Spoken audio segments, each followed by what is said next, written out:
I don't need a man, but if I get pregnant, I demand that the government make sure that the man I had sex with supports the child that he has no legal rights to. I don't need a man, but if I divorce one, I demand that the government give me a portion of his salary for the rest of his life. I don't need a man, but if my ex-husband or ex-lover can't supply enough money for my children and I, then I demand that the taxpayers support us. I don't need a man, but I demand that standards be lowered and incentives be provided so that I can compete with men in any field that I like. I don't need a man, but I demand that I have free childcare and health care for my children. I don't need a man, but I demand to get paid just as much as a man, even if I'm a worse employee. I don't need a man, but I demand maternity leave from my employer. I don't need a man, but I demand that anywhere I go be a safe space where my delicate sensibilities won't be offended by hearing something I don't like. These delicate sensibilities of mine must be protected by any means necessary. Social pressure, university speech codes, hate speech laws, or even the threat of violence from meninginas. I don't need a man, but I demand the protection of men in the military, law enforcement, fire department, and of civilian men in general. And I demand that I gain entry into any of the previously mentioned occupations with much lower physical standards. I don't need a man, but I demand that any accusation I make against men be accepted unconditionally by the authorities. I don't need a man, but I demand entry into all male-only spaces, and further demand that the men there must change to accommodate me and my desires. I don't need a man, but I demand medical research and popular concern be focused on my problems, despite men dying sooner than women do. I don't need a man, but I demand free birth control, and I will call it a war on women if someone objects to paying for my reproductive choices. I don't need a man. I just demand that men be forced to provide all the services that they traditionally have in the past, but this time free of charge and with society's contempt instead of accolades.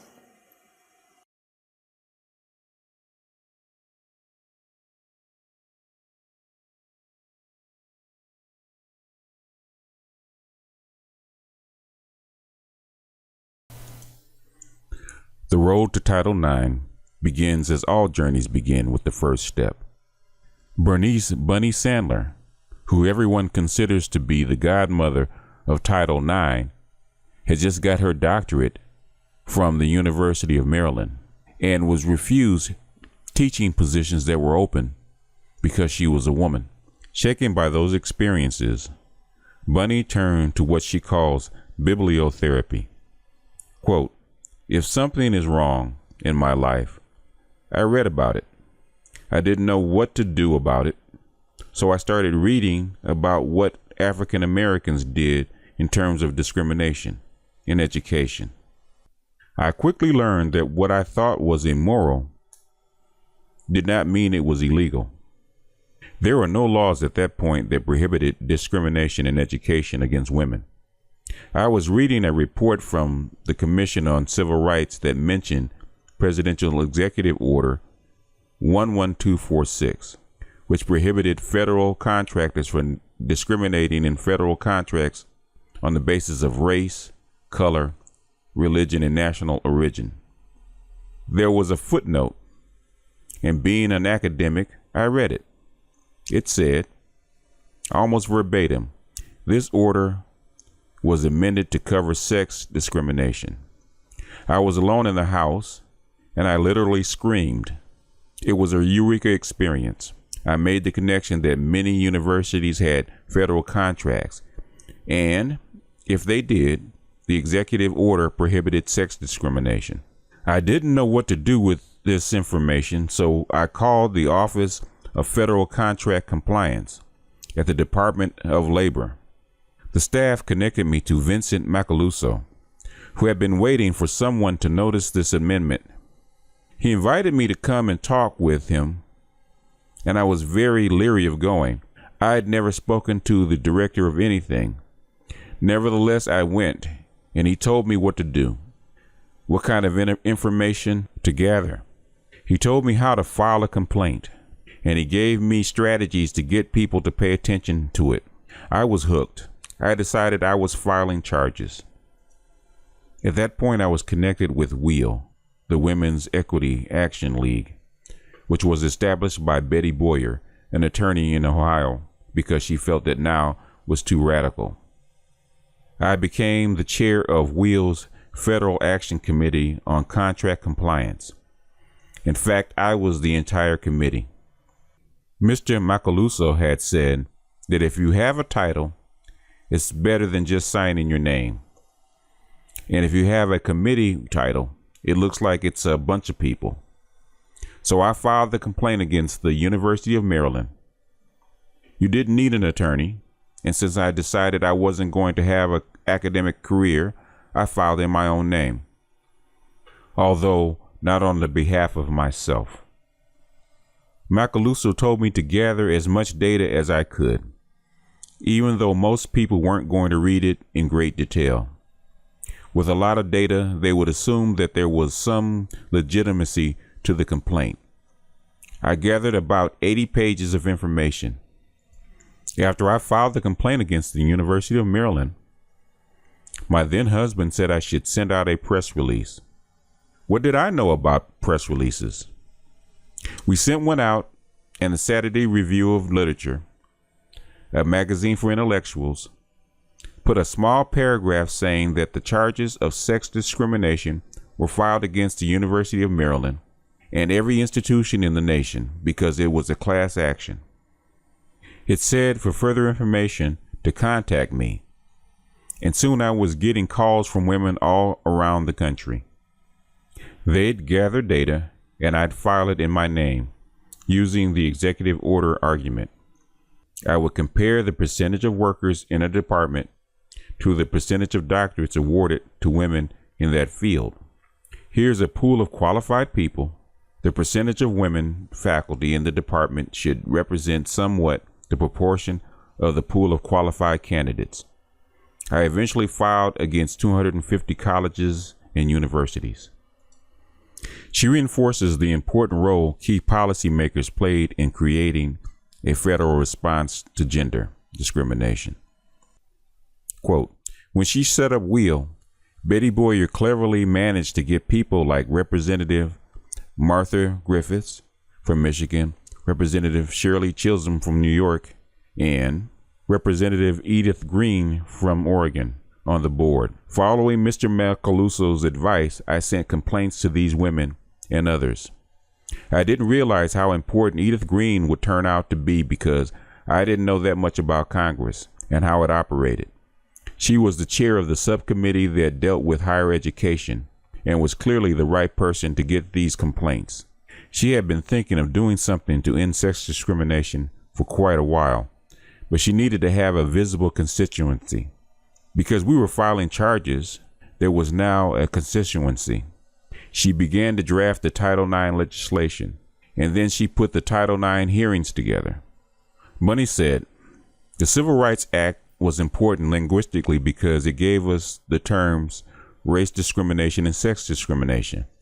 The Civil Rights Act began to publicly define discrimination. We didn't have the word sexism until about 1973 or 1974. The term sexual harassment and acquaintance rape or date rape came later. There were times in my past when I couldn't understand something or thought something was unfair, but I had no label for it. If you don't have a label for it, like words like sex discrimination, it's hard to think about it.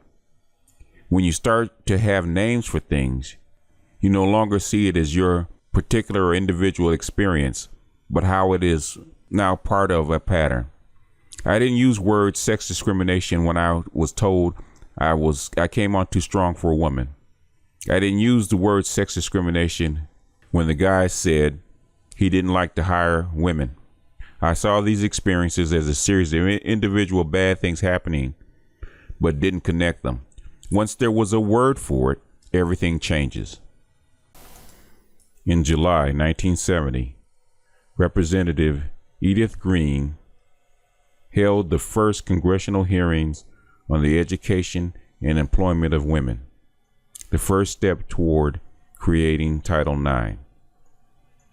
Representative Green developed the first version of a broadly defined bill intended to amend Title VI and Title VII of the Civil Rights Act, as well as the Equal Pay Act, but honoring requests by African American leaders who worried that this would weaken the Title VI coverage for African American students. Representative Green then proposed Title IX as a separate bill. Representative Green, together with Representative Shirley Chisholm of New York, Representative Patsy Takemoto Mink of Hawaii, Senator Birch Bayh of Illinois, and Senator George McGovern of South Dakota, introduced the bill to Congress. In 1972, Title IX became law, with the words, "No person in the United States shall, on this basis of sex, be excluded from participation under any educational program or activity receiving federal assistance." Although it was attached to a higher education measure, Title IX covered all levels of education. Representative Green and her allies carefully planned how to get the amendment passed without large-scale male attacks. Elementary and secondary education associations paid little attention because the amendment was under higher education. But for the most part, the amendment received little notice. Assured that Title IX would not require educational institutions to allow women to play football, education associations and their congressional supporters passed the bill in June of 1972. It was immediately signed by President Richard Nixon and became law on July 1st, 1972. The broadly defined anti-discrimination language of Title IX provides protection for students and employees, including protection against sexual harassment. It covers education from kindergarten through graduate school and covers administration, recruitment, educational programs, and activity course offerings, and access, counseling, financial aid, employment assistance, facilities and housing, health and maintenance, benefits and services, scholarships and athletics, as well as protection from discrimination against marital and parental status. With such broad coverage, Title IX and the legal requirements to ensure non-discrimination set the stage for dismantling and rebuilding a system that kept women and girls from their full potential and helped change U.S. workplaces, economics, and families. Title IX provided the legal basis for equity, but not the funds for operational support.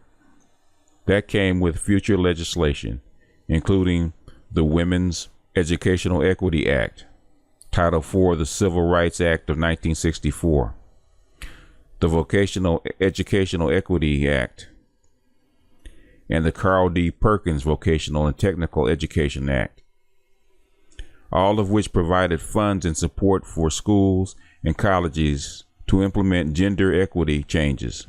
Collectively, because these acts offered both technical assistance and, most importantly, money, they reframed education on all levels. Title IX significantly changed the role of women and girls in education and work, and ultimately the role of men and boys as well. It signaled the beginning of changes that slipped from the classroom to the home, to the workplace, and on to all parts of American society. Title IX became the model for the expansion of women's education and employment around the world. Bunny Sandler said, "These are all major changes caused in part by Title IX, and in large measure by the women's movement." Title IX specifically, because it applies to education, gave women a mechanism to foster change. It was the law that changed the culture. This brings up the old question: does law create the culture, or does the culture create the law? I guess it's probably both. The country was ready for sex discrimination laws. Indeed, does the law create the culture, or does the culture create the law? Title IX was the law that created the culture. We've just seen how lawmakers were waiting for an opportunity to pass this particular legislation. Is it a coincidence that the bill was proposed 3 months after Kent State and the student protest? Title IX had no groundswell of protests from women. There were no sit-ins, there were no riots, there were no marches. As Edith Green says, there was no constituency for Title IX and policy of equity. It had to be gathered, and it was gathered accidentally by Bernie Sandler and on purpose by Macaluso. Title IX and its sister, Title X, the law that formed federal Planned Parenthood, are the twin pillars that the foundation of second wave feminism was built on. The connecting laws and legislations along with it created a massive social change and social dynamic between men and women. This policy of equity, formed by these two laws, started a slow and steady process of the dismantling of what was left of Western patriarchy, and started the process of resocializing males and females into this matriarchy that we see today. We cannot underestimate the impact of what Title IX actually had on the society. The long, slow process of masculizing females and slowly feminizing males. It was a long 40-year process from where it started to get where we had today, and a lot of twists and turns along the way. So in the next episode, we'll be delving a little deeper into policy of equity.